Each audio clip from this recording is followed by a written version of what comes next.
Welcome to the Engerati studio. I'm Rose and I'm joined now by Nadège Clark. Hello. From Socomec, Infrastructure Marketing Manager, and Thomas Drizard, Project Manager of Nice Smart Valley Enedis. Thank you both for joining us. We're going to be talking about an exciting European demo project, which I believe just launched at the beginning of this year. Thomas, perhaps from your perspective, perhaps you could just briefly explain the use case of the Nice Smart Valley. Yes, the Nice Smart Valley is a demonstration, the French demonstration project of the Interflex project, which is a European project financed by the European Commission in the framework of the H2020 program. And in this project, in this demonstration project, Nice Smart Valley, we have several use cases dedicated to flexibility, storage, and islanding. So I think today we will more focus on islanding.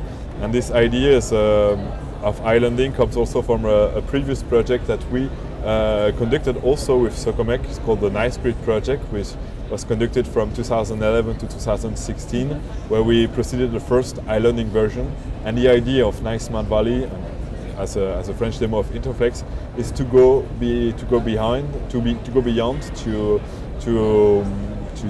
improve the functionalities of islanding during this project that will be conducted from 2017 to 2019. What is the main objective? What are you hoping to prove? What's the proof of concept for this demo?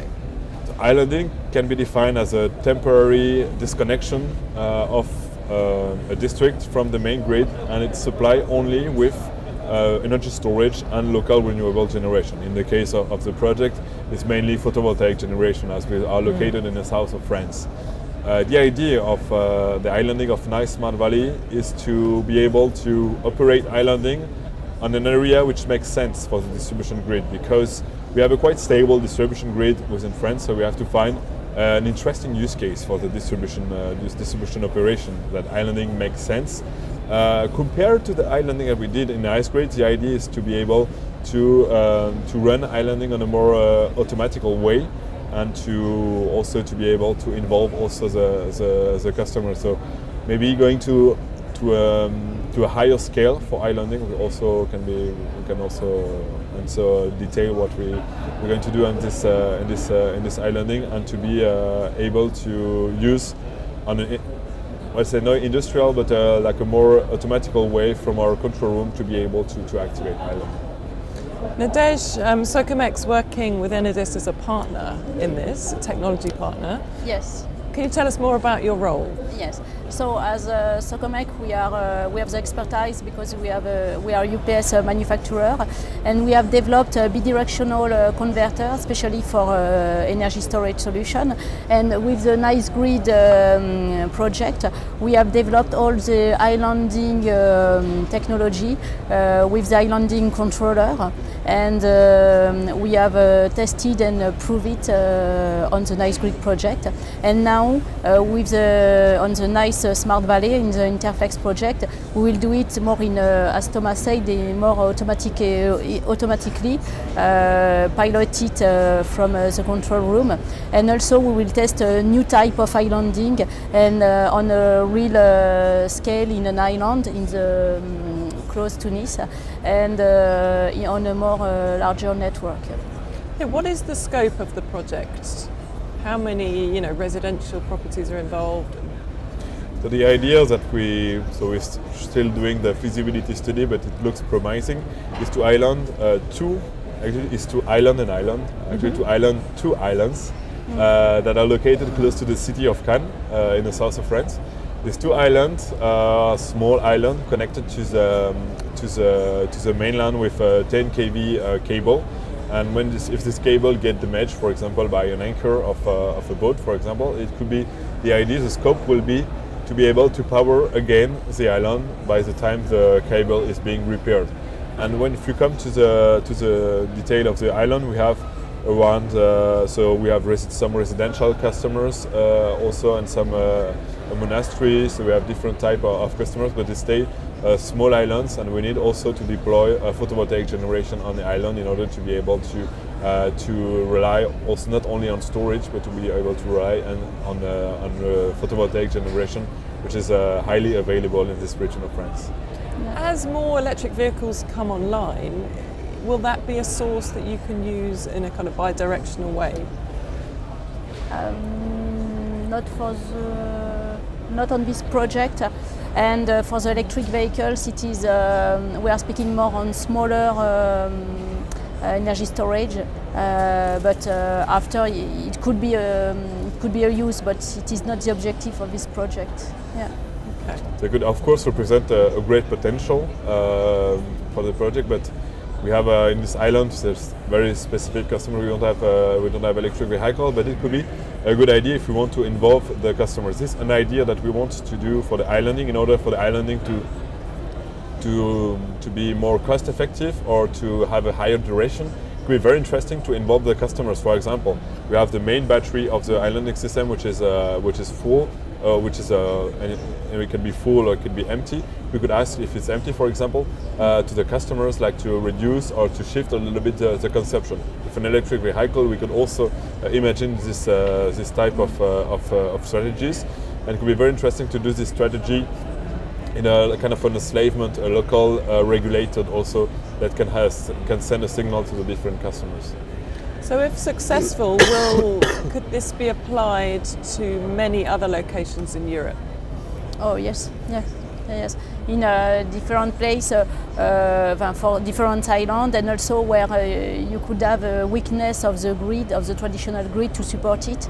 And yes, this is the main place for such energy storage and islanding capabilities. Yeah. The idea of this islanding is a grid-connected islanding, so we are able to island the area when we need it. So this is very. In France, the potential is quite limited. So here we have a special case with an island, which is. But we have in the world a lot of different areas where the upstream grid can be some weak at some point. We saw in the last news what happened with a meteorological problem, for example. We can have such application, but this use case is really well suited for a grid-connected application that we can island in case of necessity. So, have you taken any learnings from Nice Smart Grid? From that project into this, is one kind of demo project feeding the next? Yes, because on the microgrid project, we have developed the technology, tested it, and proved that everything was working very well with scheduled islanding or unforeseen islanding. And now the idea is to continue and to prove that it is working in the larger network and on different, with also network services and with additional functionalities. Yeah. I'm sure you're not expecting challenges, but you are engineers, so you're used to solving problems. Are there any particular, roadblocks that you may meet on by scaling up the project? Maybe. Or too early to tell? It's a little bit too early to tell. We had a lot of challenges in a Nice Grid project related to the grid protection plan, for example. So in the Nice Grid, we tackle a lot of technical challenges. Yes. The idea of Nice Smart Valley is to go more into the application, into the business model, scaling up what we did. Of course, we'll have some technical challenges to be able to scale it up, but the more that we have as one of the challenge that we want to tackle in this project is to be able to do this everything remotely without any human intervention on site. Because on the Nice Grid project, we always had a human intervention where we needed to monitor physically the islanding in the islanding substation, and the idea for the islanding to be replicable, to be installed in other areas, that we need to be able to control, to monitor the islanding directly from the control room. The control room in France is working 24/7.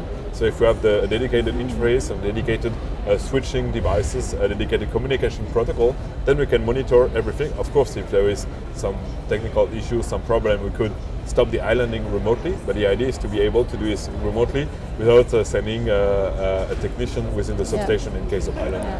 And also, in addition to the to the power converters, islanding controller.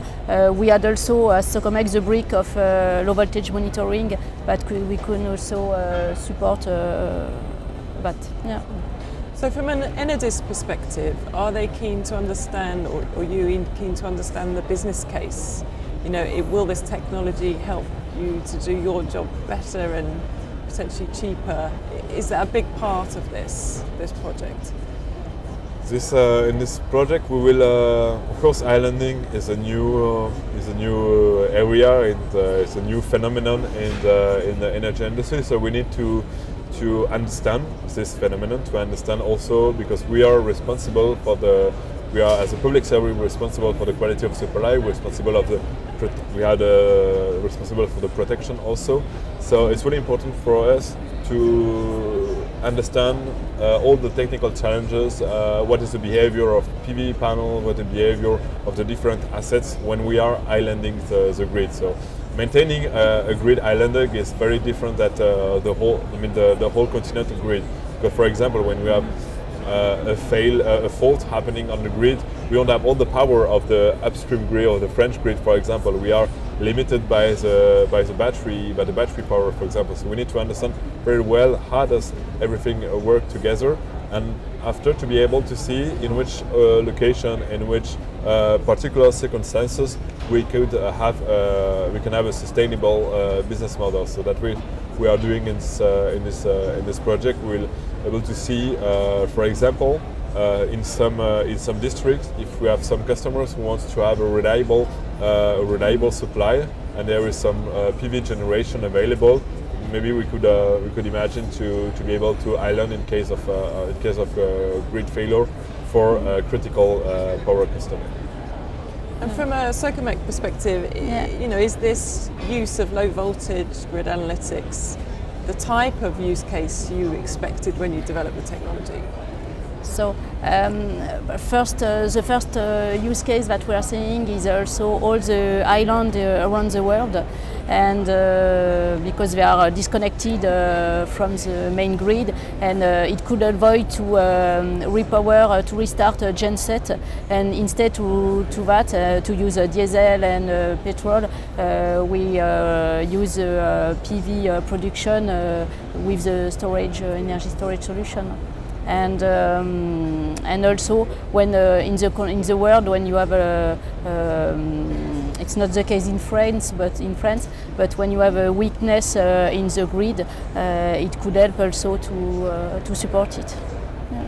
It's a very important point that mentioned Nadej is islanding solution that we tested first in ISP project and now in Iceman Valley has no diesel genset, no rotating machine. We only rely on batteries and power conversion systems, so more power electronics for the storage side, and to PV panels. So it's only power electronics and no rotating machine, no diesel genset. So we just a CO2-free solution that we can offer to our customers. So I suppose as battery technology improves, so will this solution become more reliable, more reliable, and yes, we use lithium-ion batteries, and also the development of specific algorithm that we put in our islanding controller inside the power converter solution, and it is this type of new system also which allow this solution. Thank you both for your comments. Thank you, Nadej. Thanks. Thank you, Thomas. Good luck with the project. Yeah, thanks. We'd very much like to hear the results. Yeah, we'll see that in 2 years. Absolutely. Thank you for joining us in the Engerati studio. You can watch plenty more Engerati videos on our YouTube channel. Goodbye.